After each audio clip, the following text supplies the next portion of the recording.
era um lenhador. Os primeiros anos da sua vida transcorreram ali naquele bosque.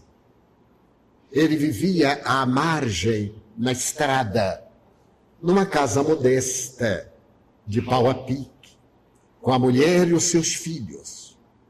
Diariamente, fazia um feixe de lenha e de gravetos, levava à cidade e então vendia, granjeando o pão de cada dia.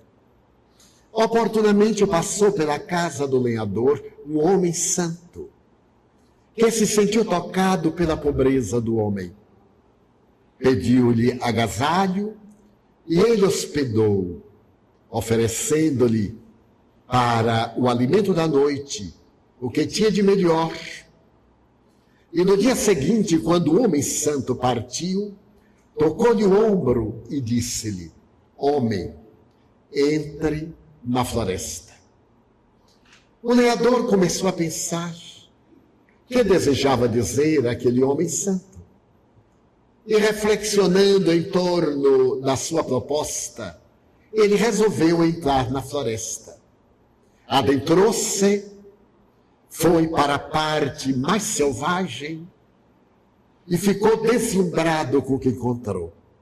Havia uma reserva de madeiras nobres de mogno que ele nunca havia detectado, porque sempre ficou à borda.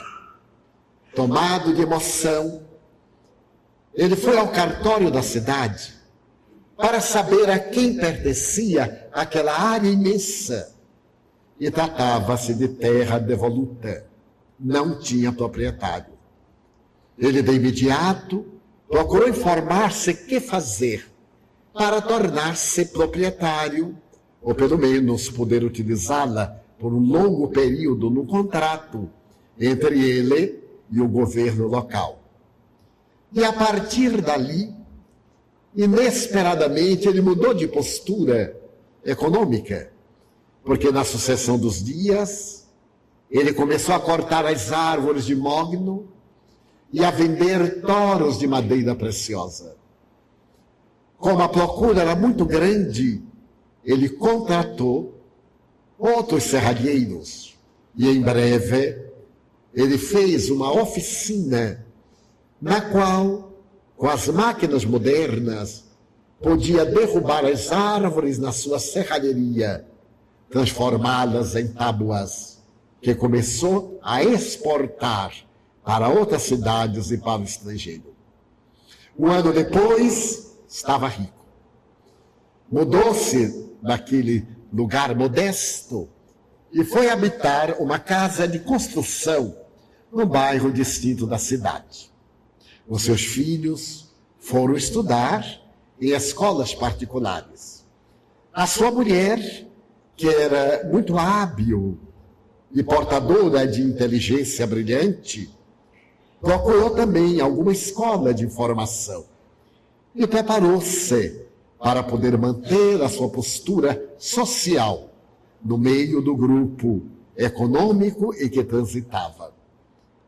2 anos depois, hoje o industrial estava pensando, olhando a noite enluarada, quando se recordou do homem santo. E lembrou-se como ele havia dito: homem, entra na floresta. Parece que a voz daquele homem gentil retornou-lhe a acústica da alma. E no dia seguinte, ele resolveu adentrar-se mais ainda na floresta. Agora, ele já tinha botânicos que faziam o replantio das árvores, tinha engenheiros agrônomos, e montado num dos seus jipes como equipe, ele adentrou-se pela floresta até chegar a uma parte que ela apresentava um vale profundo. E ele, entusiasmado com aquele vale, correu na direção das areias que brilhavam ao sol, e o agrônomo disse: Senhor, isso aqui é cobre. Estamos diante de uma mina de cobre. Ele, de imediato, Veio à cidade, registrou a área como de sua propriedade e agora se tornou um homem mais poderoso. Era minerador de cobre, além de ter uma serralheria. A fortuna chegava-lhe agora de maneira abençoada.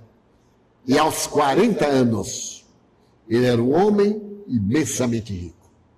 Morava agora em uma verdadeira mansão cercada de jardins e pomares. E certo dia, quando a noite se fizera esplendorosa, estava ele sentado num banco da pérgola e começou a passar em revista a sua existência. E logo veio-lhe à mente a presença daquele homem santo que lhe havia dito: homem, adentre-se na floresta. E ele ficou curioso até onde iria aquela floresta. No dia seguinte, utilizou-se de um helicóptero de sua propriedade e com um grupo seleto de engenheiros, ele sobrevoou a floresta. Sobrevoou também aquele vale, onde agora estava uma próspera mina de cobre. E afastando-se da região da mata, ele começou a verificar a grandeza das montanhas, até que um regato de águas cristalinas e luminosas chamou-lhe a atenção do alto, e ele mandou que o helicóptero descesse à margem daquele regato.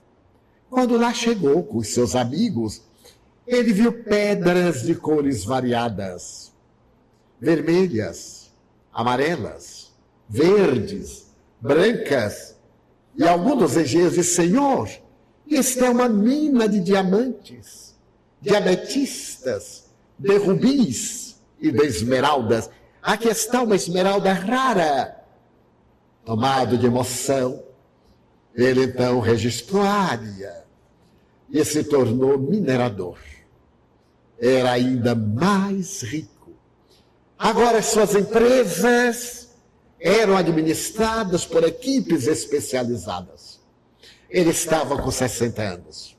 Os seus filhos gananciosos estavam administrando toda a propriedade e as várias indústrias com o plano de retirá-lo da presidência, para desta forma proporcionar-lhe repouso, dar-lhe alegria e fazer que ele pudesse desfrutar da vida. Naquele período ele estava amargurado. Também notou uma coisa muito curiosa. Ele percebeu que os sindicatos das várias empresas atormentavam-no. As negociações eram infindáveis. As queixas na justiça. Era um homem eminentemente rico, mas não era feliz. Os filhos, graças ao poder aquisitivo, viajavam à Europa, a outras regiões, e desfrutavam ao máximo dos prazeres que a fortuna pode proporcionar. Foi assim que aos 70 anos, envelhecido precocemente, ele estava sentado agora na sua casa de praia, numa linda encosta do mar Mediterrâneo. Olhava as ondas ininterruptas, quebrando-se na praia e deixando a renda de espumas brancas que a brisa leve da noite beijava em forma de carícias. Fazendo um retrospecto da sua existência, ele lembrou-se dos dias da pobreza, em que ele era feliz, quando o pão era escasso, quando a luta era severa. Ele era feliz, não tinha tormentos, não tinha inquietações. Então lembrou-se do homem santo que se hospedou na sua modesta casa e ao sair lhe disse: homem, entra na floresta. Então naquele momento ele compreendeu a mensagem e entrou na floresta dos seus conflitos. Fez a viagem para o emaranhado do ser que era. E à medida que ele se aprofundava na floresta densa das paixões, encontrava aqui e ali uma réstia de luz, uma gema preciosa de alegria, alguma madeira preciosa e nobre para atender o seu ideal, e pela primeira vez ele se iluminou. A iluminação interior é o resultado da viagem que nós fazemos na direção do ser interno que somos. Em uma análise psicanalítica da vida, conforme a escola francesa, os conflitos da criatura humana começam no momento do seu nascimento. Enquanto estamos na madre intrauterina, tudo é segurança. Os fenômenos vitais desenvolvem-se por automatismos. A partir do momento em que atravessamos o canal vaginal estreito, parece que uma asfixia impede a nossa anterior respiração tranquila e abençoada. E ao sermos colocados no mundo extracorpóreo, nós temos um choque. Primeiro, por causa da antiga palmada que a parteira dava. Era um mundo agressivo. O ser ainda não entende, isso lhe causa um conflito de medo da futura sociedade.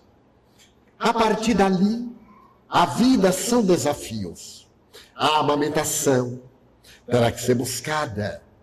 A eliminação das substâncias terá que se dar com esforço e às vezes com dores.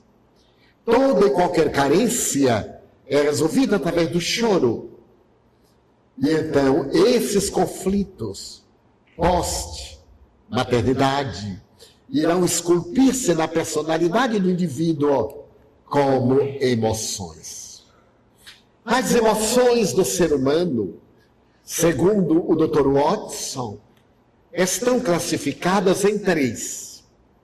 O medo, a ira e o amor.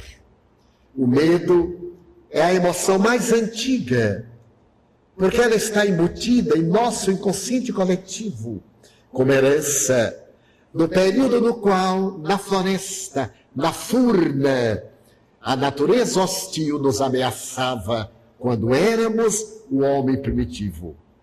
O medo fez que nascesse em nós a necessidade de fugir, refugiar-nos, ou a necessidade de enfrentar, avançar na direção do seu desafio. Essas emoções, avançam e recuam, irão apresentar-se mais tarde em nosso organismo, na área das nossas emoções positivas, como uma reação orgânica que derrama em nosso sangue 2 substâncias básicas, a adrenalina e a noradrenalina. Essas 2 substâncias, quando são derramadas por causa do medo, a nossa necessidade de preservar a vida, o instinto de conservação da vida, acelera a nossa respiração. Muda o ritmo dos batimentos cardíacos. Produz uma sudorese. E, ao mesmo tempo, o ímpeto de avançar. É o medo que agora se veste de ira para poder defender-nos.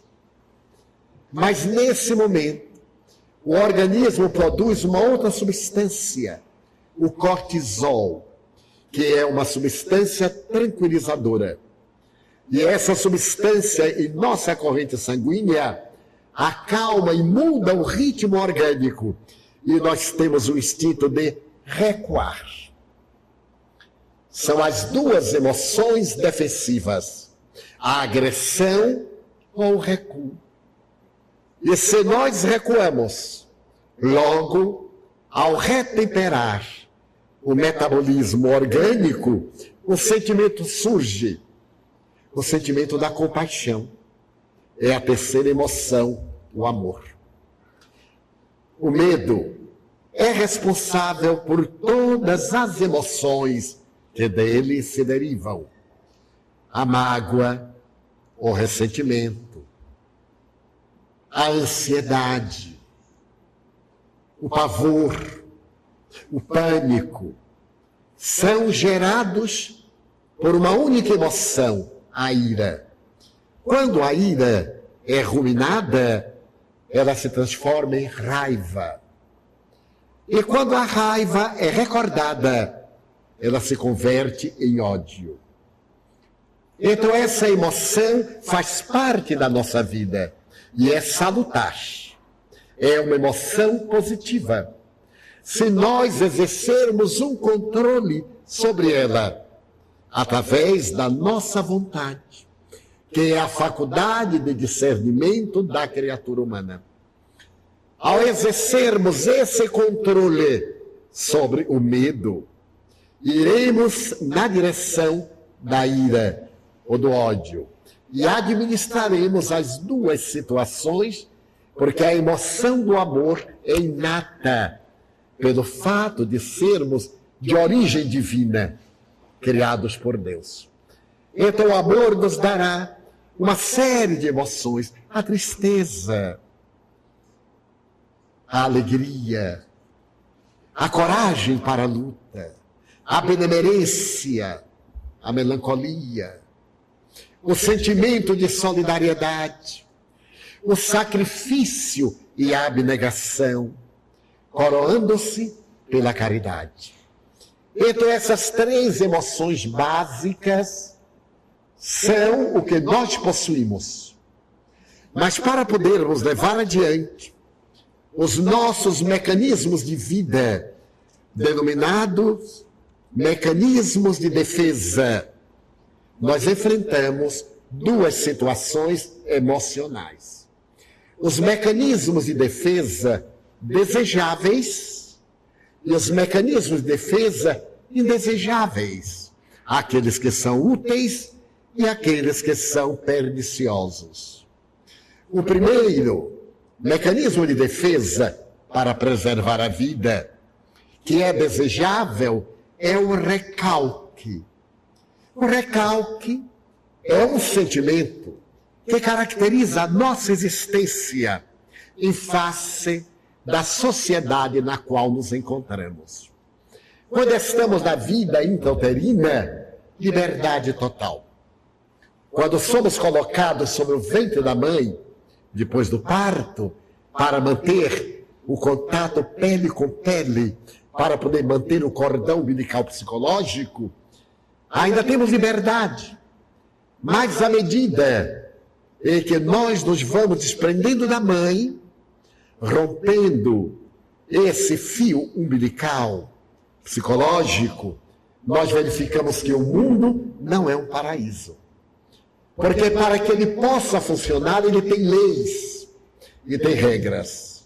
E essas leis coíbem qualquer ação que possa ser perniciosa em relação a outra. Então nós nos controlamos. E esse controle recalca o nosso sentimento de agressividade. Não fora isso, e nós voltaríamos à taba, voltaríamos ao núcleo da selvageria, porque somente a ira governaria o nosso comportamento. Então todos nós temos recalques ou conflitos.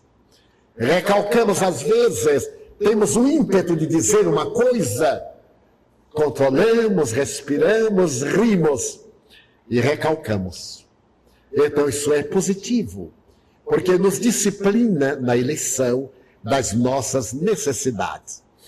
O segundo mecanismo de defesa desejável é a compensação. Esse mecanismo de compensação vai nos ajudar nos conflitos. Por exemplo, uma pessoa que é covarde apresenta-se como o indivíduo prepotente. Todo indivíduo covarde é ditador, é prepotente, é selvagem, é a compensação. O indivíduo baixo procura exaltar-se através da cultura, através da arte, ele compensa aquilo que ele desestruturaria através de uma manifestação na qual se realiza. O indivíduo muito alto, por sua vez, ele compensa aquilo que lhe é desagradável, talvez, procurando ser gentil e afetuoso, demonstrando que o gigante não é tão aparvalhante quanto parece. Então, todos nós temos mecanismos de compensação. O terceiro mecanismo é o de racionalização. Nós procuramos sempre racionalizar os nossos atos.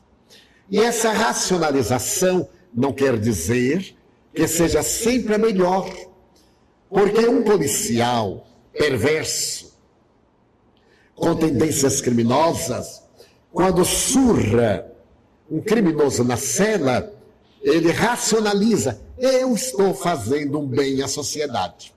Então ele comete um mal, porque a sua racionalização é perturbadora para poder esconder um conflito.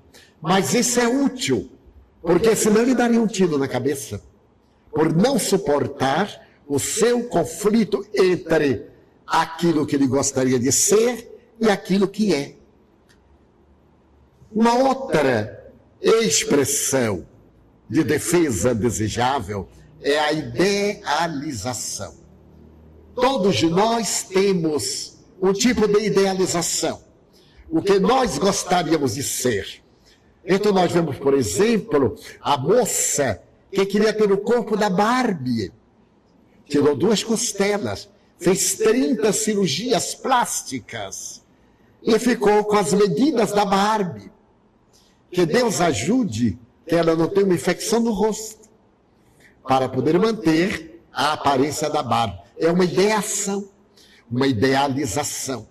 É muito comum na história desses sentimentos desejáveis a pessoa dedicar-se, por exemplo, ao piano e ser uma pianista exímia e viver em função dessa ideação.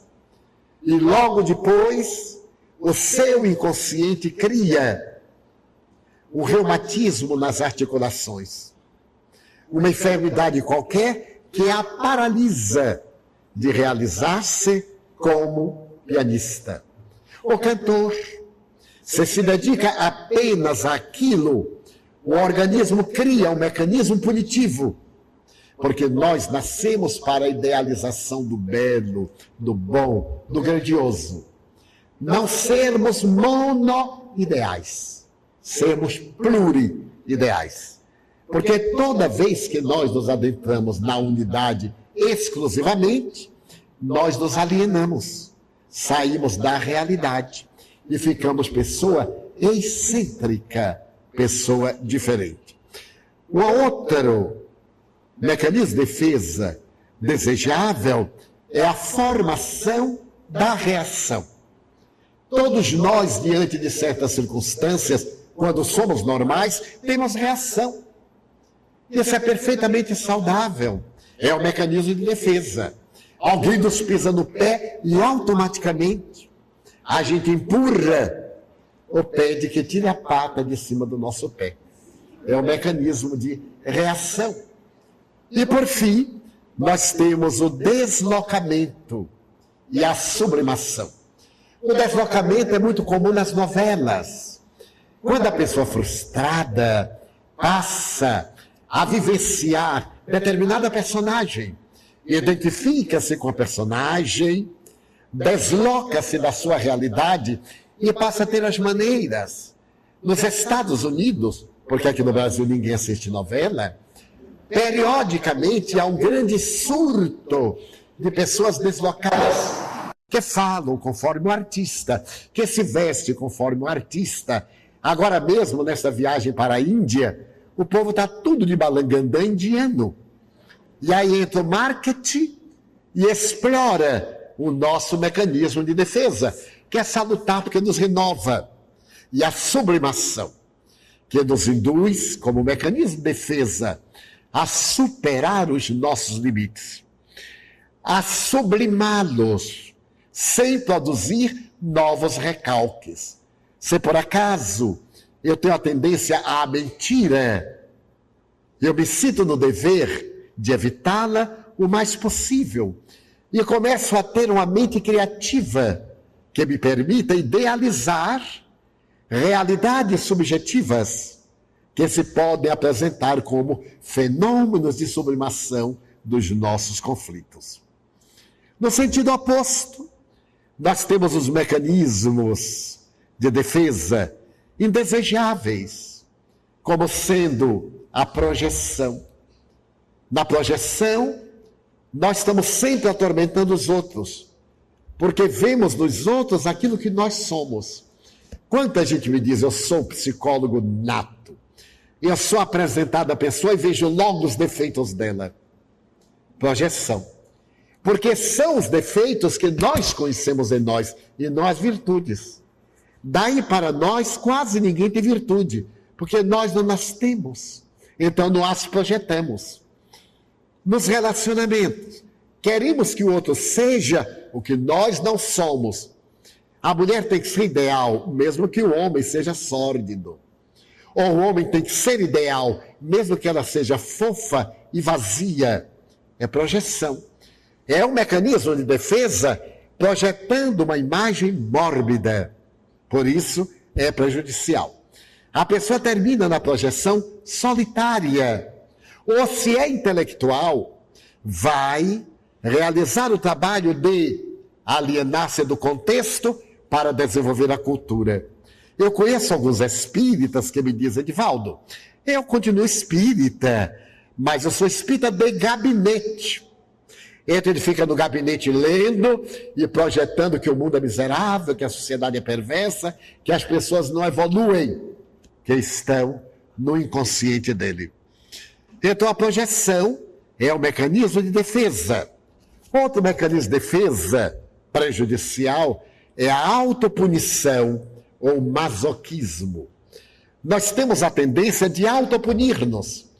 E quando isso não se dá de maneira consciente, nós arranjamos uma doença. A doença é o mecanismo que nós arranjamos para chamar a atenção.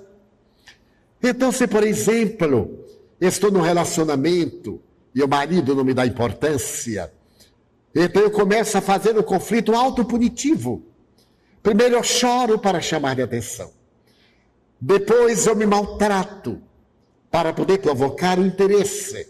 Por fim, o organismo atende aos meus apelos enfermando-se. Uma úlcera gástrica, um câncer de mama, um câncer de colo do útero. É o atendimento que o nosso organismo faz a esse mecanismo de defesa punitivo. E então aí nós nos realizamos. Porque nos liberamos da culpa de sermos inconscientes em relação aos deveres e sermos egoístas. Nesse egoísmo, o masoquismo, eu sou mesmo infeliz, ninguém gosta de mim. E para provar que ninguém gosta de mim, eu me isolo, me escondo, para provar que ninguém gosta de mim. Se alguém quer ser amado, venha para a praça pública. Vá para o sol, saia da furna. E não se refugie nesse mecanismo que só faz piorar.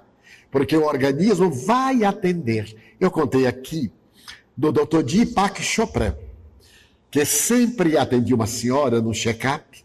Ele é cancerologista. E ela fazia um check-up cada 6 meses. E quando terminava o check-up, ele disse, doutor, e o meu câncer? Mas a senhora não tem câncer nenhum. Doutor, 20 anos depois, quando ela terminou o check-up, disse, doutor, e o meu câncer? Agora a senhora está com câncer de colo do útero. Eu não disse ao senhor que eu tinha um câncer? Não, a senhora não tinha. A senhora fez um câncer para ficar feliz com a doença. E ela morreu do câncer. Porque o seu inconsciente queria isso, chamar a atenção. Então, nos relacionamentos afetivos, o casal briga, os parceiros brigam. Aí o outro se amofina, palavra bem baiana, se amofina, fica bem feliz para morrer e ele ficar com remorso. É a coisa mais frágil que existe, porque ele vai ficar contentíssimo. Se viu livre, Então, quem quiser que ele fique atormentado, fique feliz, alegre, engorde. E vai ver como ele vai achar aquele corpinho de violão uma maravilha. E se for violão cello, melhor ainda. Mas são os nossos mecanismos. E nos levam agora a um terceiro mecanismo, regressão. Nós nos sentimos autoapiedados e regredimos à infância para chamar a atenção. Então nós ficamos com amus infantis. Nós adultos somos uma coisa que só internamento psiquiátrico. Qualquer coisa tem contrariedade, nós reagimos ficando de mal, coisa de criança. Aí ficamos de mal, passamos e viramos a cara. Aqui na Bahia, há uma forma de provocar o outro, arrastar o pé. Passa e arrasta o pé. O outro sabe que é com ele. Aí também diz, vai ver o que é que eu vou fazer. As chamadas picuinhas. Ou então a pessoa passa e tosse. Olha, regressão. Estamos vivendo a infância. Na idade adulta fica tão ridículo. Eu vejo nos meus relacionamentos. Basta que não concorde 1000%, aí a pessoa fica toda eriçada, fica toda magoada, fica toda infeliz. Às vezes eu também. Para que negar? Às vezes eu me sinto tão infeliz que me dá vontade de chorar. Como eu sou duro de chorar, eu digo, não tem jeito de ser infeliz. E com o rosto gordo desse não dá. Aí eu ponho a panela no sol e vou ser feliz. A regressão é um mecanismo de defesa, porém prejudicial. O outro mecanismo negativo é a negação. Nós começamos a negar as bênçãos do nosso corpo e a ambicionar aquilo que não temos nem iremos ter. Uma amiga me disse, eu só serei feliz no dia que tiver um brilhante. Eu disse, pois seja feliz sem ele, porque não vai ter. Vai ter assim, aquele curisquinho de nada, mas um brilhante mesmo, um brilhante, não vai ter. Então é a negação da sua realidade.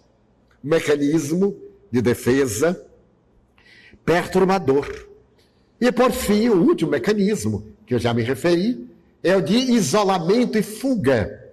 Então nós vemos isto nos religiosos, que abandonam o mundo para servir a Deus. Mentira. Estão abandonando o mundo porque têm raiva do mundo, porque não se realizaram, porque têm conflito. Então fogem do mundo para buscar Deus. Ué, o melhor lugar para achar Deus é no mundo, das suas vicissitudes, dos seus problemas, das suas dificuldades. É tão maravilhoso ficar meditando no deserto, desde que alguém leve comida e água e cobertor no inverno. Haverá sempre alguém que está trabalhando. Rabindranath Tagore escreveu por meio intermédio uma parábola indiana de um homem que se dedicava a uma vida austera. Às margens do Ganges, ele se nutria apenas de uma maçã por dia. Ele jogava as cascas na água do rio e dizia por amor a Brahma. Até que um dia ele saiu e foi às corcovas do rio. E mais adiante, ele encontrou outro asceta que se alimentava apenas das cascas da maçã que ele jogava nas águas do rio. Então, essa necessidade de fuga é uma maneira de martirizar-se. Então, aqueles sentimentos negativos somam-se o masoquismo, a autopunição, a regressão, porque a pessoa fica profundamente desgostosa do mundo e desperdiça esse patrimônio fantástico que é o corpo. O corpo tem 70 trilhões de células que se renovam em cada 30 dias, com exceção dos neurônios cerebrais. A célula é um corpo que se movimenta numa porção de água salgada e que em cada 28, 30 dias, numa vida normal, ela se multiplica. É o fenômeno da mitose, a divisão, a cissiparidade. E então ela é veículo da vida graças ao psiquismo. Psiquismo que é o espírito. que nos dá uma dosagem de energia para a nossa viagem na experiência terrestre. Como poderemos ter uma vida longa e feliz se cultivarmos aqueles mecanismos desejáveis de defesa, se cultivarmos o otimismo, se realizarmos a compensação edificante, se procedermos às idealizações, se trabalharmos em favor da nossa sublimação, nunca fazendo consciência de culpa, nunca desejando autopunir-se, porque isso não depende de nós, são as leis soberanas da vida. Toda vez quando nos utilizarmos dos mecanismos perniciosos de nossa defesa existencial na área da emoção, tenhamos cuidado para não estarmos elaborando o desgaste essencial da nossa energia. Eu me referi em palestra no domingo passado a um pensamento do Swami Sai Baba, mostrando como nós podemos prolongar a nossa vida e como podemos ser felizes na nossa existência. Ele toma a imagem de uma vela. Acendemos uma vela no recinto cerrado. E ela começa a queimar o pavio e o combustível suavemente, porque nada lhe movimenta a chama. Então, esta vela, para poder consumir-se, irá gastar um largo período de tempo. Mas se nós abrirmos uma fresta, uma janela, e adiante uma outra porta, canalizando o ar, o vento move a labareda. A labareda gasta. E claro, a vela consome o combustível em um período mais rápido.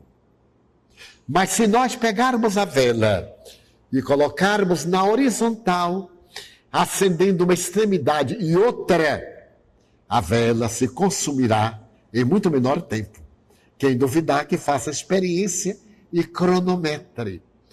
Então a vela, naquele recinto tranquilo, é o espírito usando o corpo dentro dos parâmetros da paz. Vai ter contrariedade? Sim. Vai ter tristeza? Sim. São muito saudáveis. Quem não tem tristeza está esquizofrênico, porque saiu da realidade. Então nós temos tristezas, temos desencantos, temos recalques.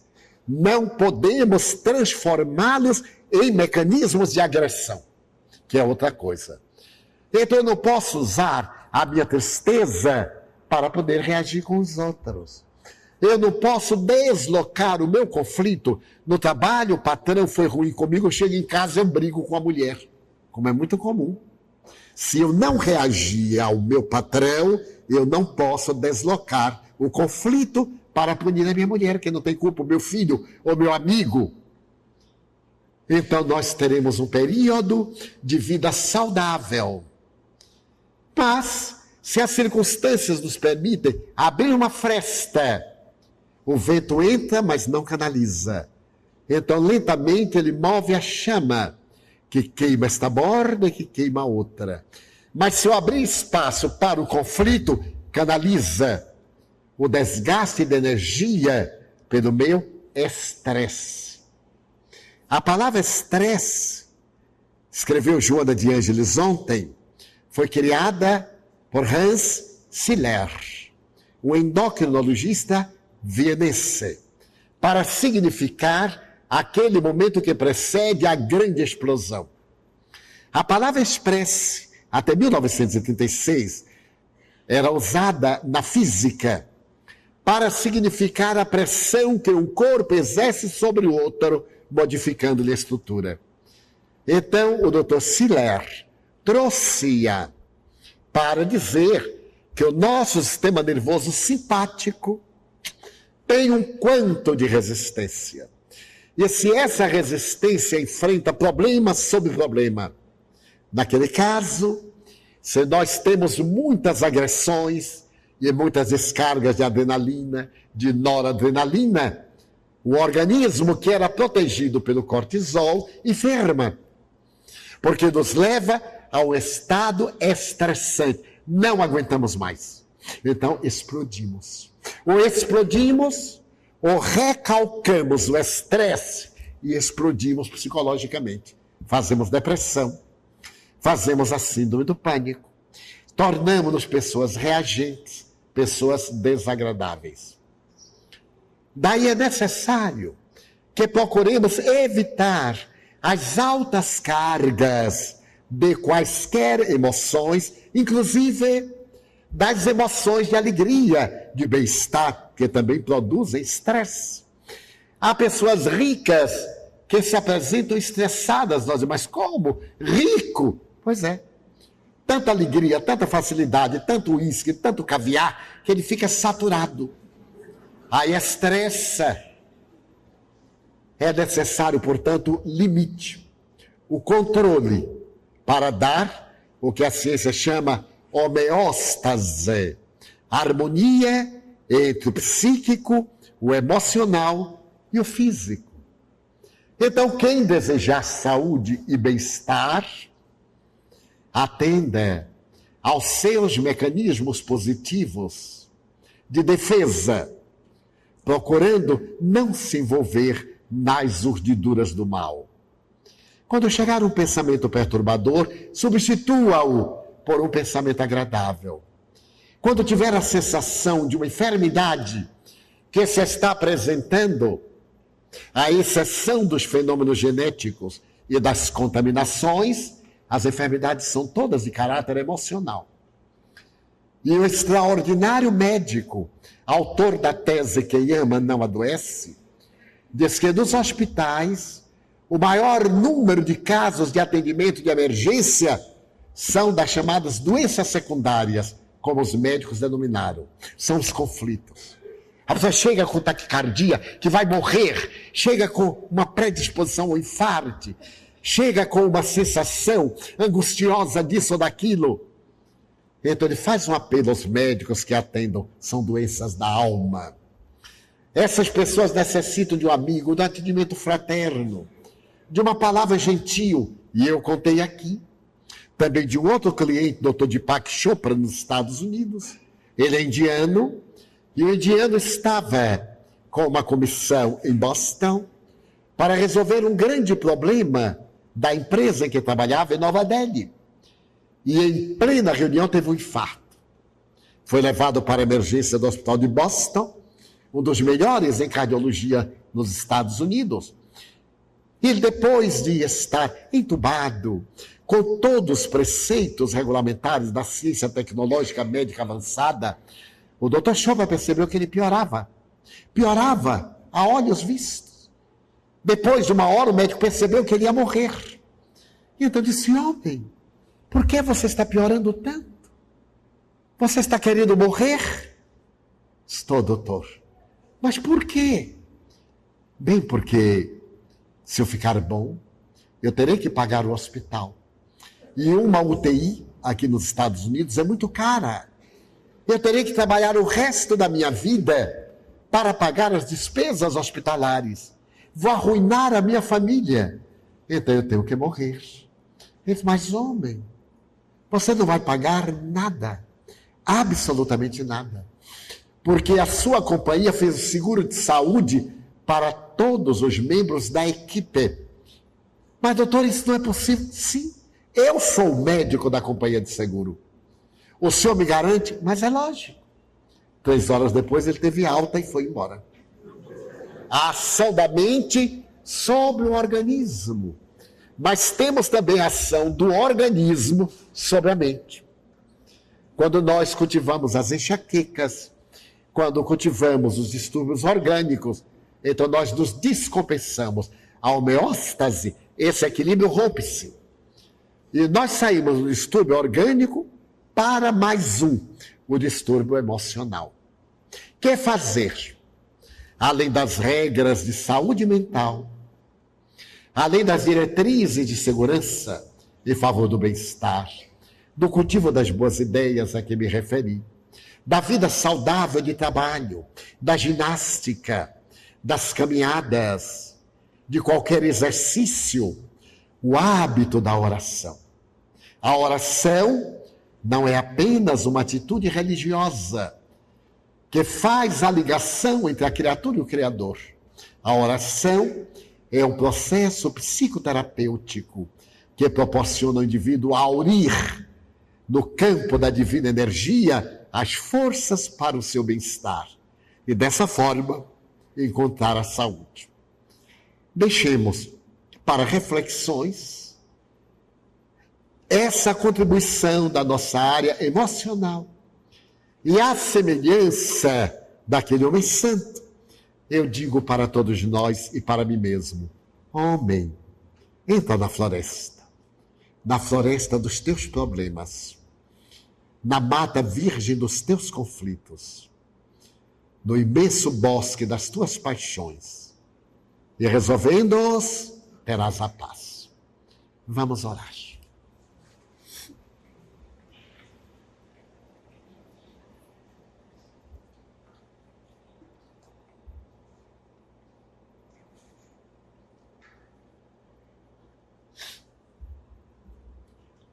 Nosso divino amigo,